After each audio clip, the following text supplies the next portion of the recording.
sumber pencemaran ataupun penurunan kualitas udara Jabodetabek, yaitu 44% kendaraan, 34% PLTU, dan sisanya adalah lain-lain termasuk dari rumah tangga, pembakaran dan lain-lain. Pak Presiden menegaskan untuk semua memfokuskan pada kegiatan penanganan pengendalian polusi udara ini karena menyangkut kesehatan. Halo Sobat Bisnis, Fokus Bisnis edisi pekan ini mengulas tentang asa di balik kabut ibu kota.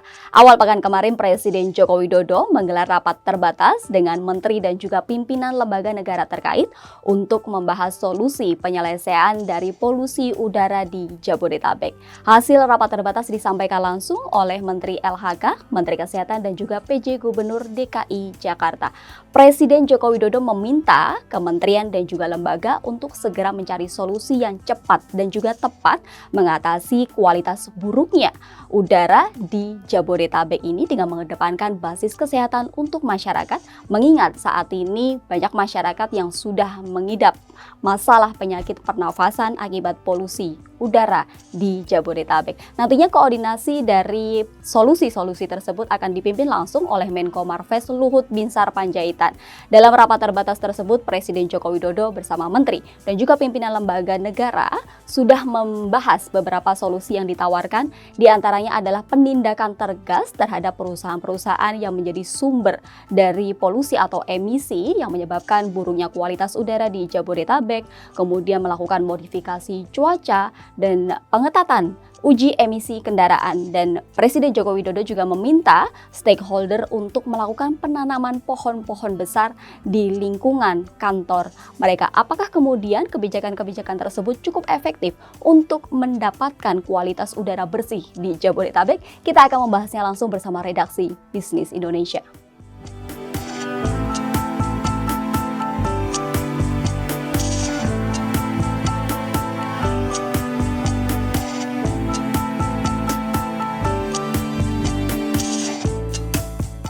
Dan kali ini telah hadir Mas Tegar dari redaksi Bisnis Indonesia. Kabar baik Mas Tegar? Baik.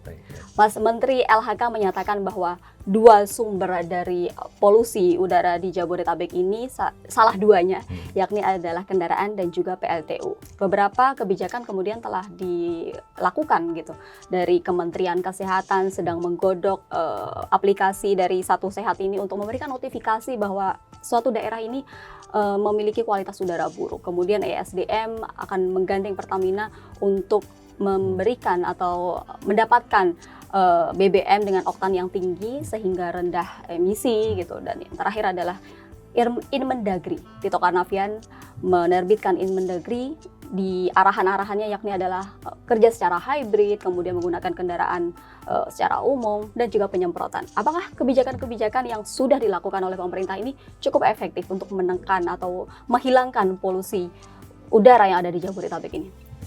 Sebenarnya kalau kita cermati langkah-langkah pemerintah sejauh ini itu lebih kepada sektor hilirnya gitu kan. Jadi mulai dari sisi kesehatan, terus kemudian pengaturan ulang jam kerja dan lain sebagainya gitu. Tapi kompleksitas soal polusi udara di DKI sangat tinggi. Jadi perlu penyelesaian dari sisi hulunya. Misalnya gini, ada beberapa sektor utama yang menyumbang polusi cukup tinggi. Yang pertama adalah manufaktur, kawasan industri, terus kemudian sama transportasi.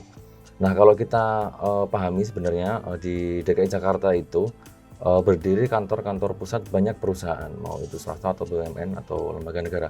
Persoalannya adalah jarak antara satu kantor itu dengan basis produksinya, termasuk juga pelabuhan, tempat pengiriman barang, itu kurang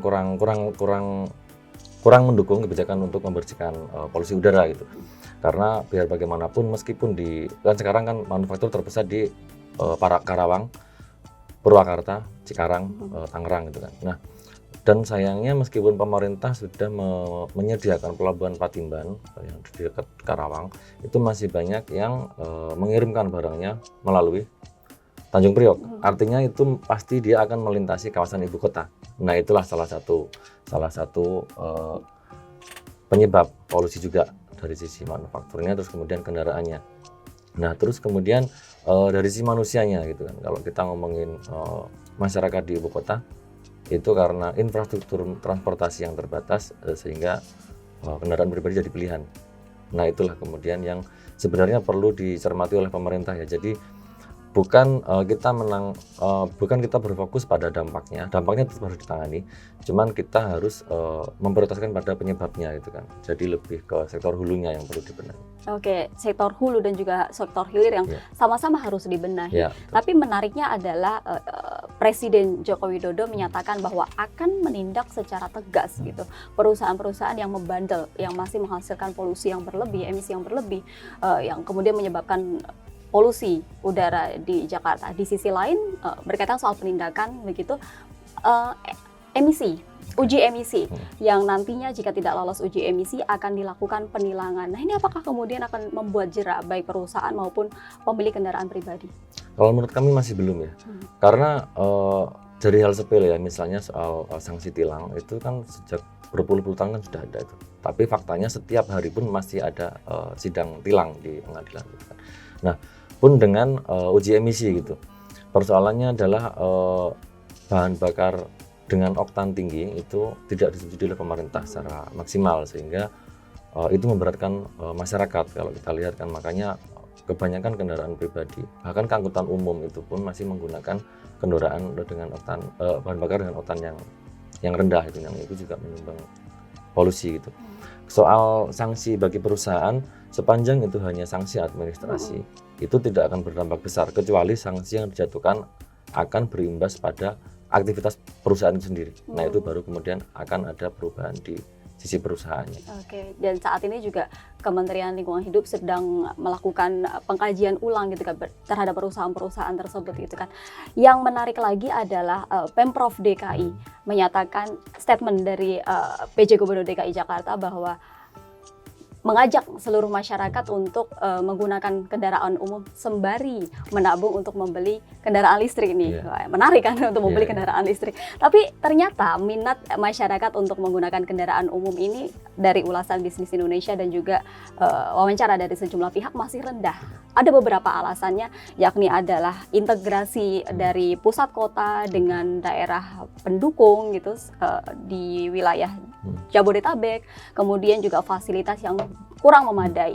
Lantas bagaimana nih Mas? Apakah kemudian meningkatkan minat dari kendaraan umum sendiri dan juga fasilitas-fasilitasnya itu adalah sudah mendukung gitu? Nah, sebenarnya itu kembali lagi kepada desain kota Jakarta sebagai pusat ekonomi sekaligus pusat pemerintahan gitu. Kendaraan listrik ataupun angkutan massal itu akan dimaksimalkan apabila masyarakat aksesnya dari rumah ke tempat dia bekerja, tempat dia beraktivitas itu bisa terjangkau dengan kendaraan itu. Nah, persoalannya kan di Jakarta kan tidak seperti itu kan, karena mayoritas pekerja di ibu kota itu tempat tinggalnya di kawasan penyangga gitu kan, Bogor, Depok, Tangerang, Bekasi gitu kan. Solusinya memang salah satu yang ditunggu adalah pemindahan ibu kota gitu kan. Jadi kan dengan ibu kota berpindah itu ada banyak aset negara di Jakarta yang itu bisa dioptimalisasi. Nah, di situ kemudian bisa digunakan sebagai misalnya perumahan pekerja karyawan mau itu swasta atau negeri, yang itu kemudian tidak terlalu jauh dengan lokasi bekerja. Nah, ketika itu tercipta, maka penggunaan atau konsumsi kendaraan listrik pun pasti akan meningkat. Tentu juga perlu diimbangi dengan insentif ataupun subsidi ya, karena kan sampai saat ini kendaraan listrik masih sangat mahal. Oke, jadi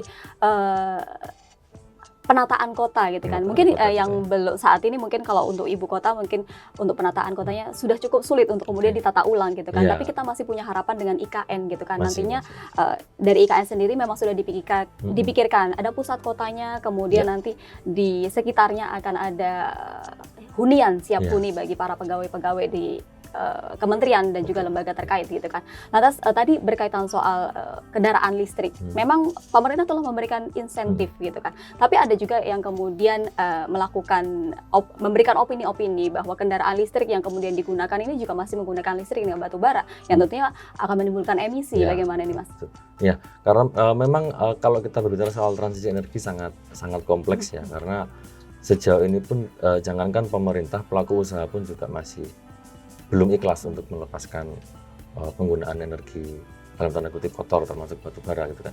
Memang perlu ada kebijakan yang lebih berpihak kepada pelaku industri juga gitu. Jadi misalnya pemerintah melarang batu bara tapi listrik kita masih dari batu bara gitu. Solusinya seperti apa? Solusinya adalah mengembangkan sumber-sumber energi baru yang itu benar-benar bersih gitu kan. Jadi ada banyak sumber pembangkit kalau kita ngomong listrik ya, di luar batu bara, misalnya air, terus kemudian angin, PLTB dengan Bayu itu dan lain sebagainya. Nah, itulah sebenarnya yang perlu didesain ulang untuk mewujudkan transisi energi di Indonesia. Oke, Mas, dari tadi kita berbicara soal kebijakan pemerintah gitu kan. Tentunya sebenarnya polusi udara ini bukan tanggung jawab pemerintah semata, tapi juga tanggung jawab individu dan juga mungkin juga pelaku usaha. Walaupun pelaku usaha bukan salah satu dari 11 perusahaan yang kemudian memberikan efek emisi yang berlebih gitu. Apa yang dapat dilakukan oleh pelaku usaha maupun para individu untuk juga membantu mengurangi polusi udara yang ada di Jabodetabek? Oke, seperti yang saya bilang di awal tadi, bagi masyarakat mungkin lebih memaksimalkan penggunaan transportasi massal itu kan, apalagi sekarang kan konektivitas antara Jakarta dengan daerah penyangga sudah cukup bagus ya, mulai ada LRT terus kemudian juga kereta Yang baru komuter, saja minggu-minggu ini ya, itu gitu ya. memang harus dioptimalisasi gitu. Nah, pertanyaannya apakah seluruh masyarakat mau menggunakan moda transportasi itu gitu kan? Pasti mereka mau sepanjang itu efisien, artinya itu sangat terjangkau itu. Nah, disitulah kemudian fungsi pemerintah lagi-lagi diperlukan untuk memberikan subsidi sehingga harga tiket moda transportasi itu lebih terjangkau gitu kan. Kalau dari sisi perusahaan tentu komitmennya yang terus ditunggu ya. Karena gini, sekarang pemerintah telah gencar untuk membatasi penggunaan energi kotor gitu kan. Nah, cuman solusi untuk mendukung itu belum terlalu maksimal gitu. Misalnya perbankan lebih selektif mendanai perusahaan batu bara. Cuman di sisi lain pemerintah belum menyediakan instrumen atau pendanaan untuk memanfaatkan celah itu. Artinya untuk mendukung penghentian penggunaan energi kotor gitu, misalnya kayak dana-dana yang disepakati dari G20 itu juga belum dapat, sehingga belum bisa dimaksimalkan gitu kan untuk membangun energi bersih atau ekonomi hijau di Indonesia. Oke. Yang terakhir Mas, sebenarnya pemerintah juga sudah memiliki roadmap untuk menuju ke net zero emission gitu kan. Bagaimana kita bersama-sama untuk bisa mengawal dan juga mengawasi bahwa roadmap tersebut nantinya juga akan terlaksana sesuai target pemerintah? Yang penting kepastiannya, artinya ketika roadmap itu disusun, jangan sampai pada tahun mendatang atau ketika ganti pemerintahan itu roadmap direvisi lagi gitu.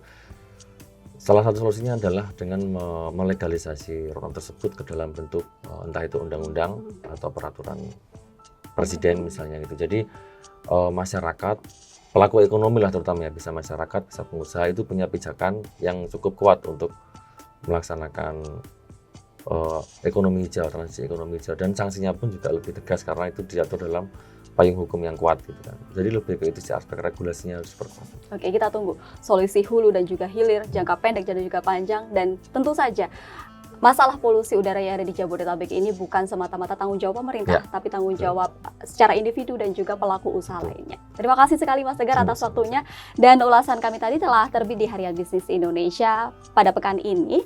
Sobat Bisnis dapat berlangganan e-papernya untuk dapat mengulas beragam informasi berkaitan soal isu ekonomi dan juga bisnis secara mendalam. Sampai jumpa.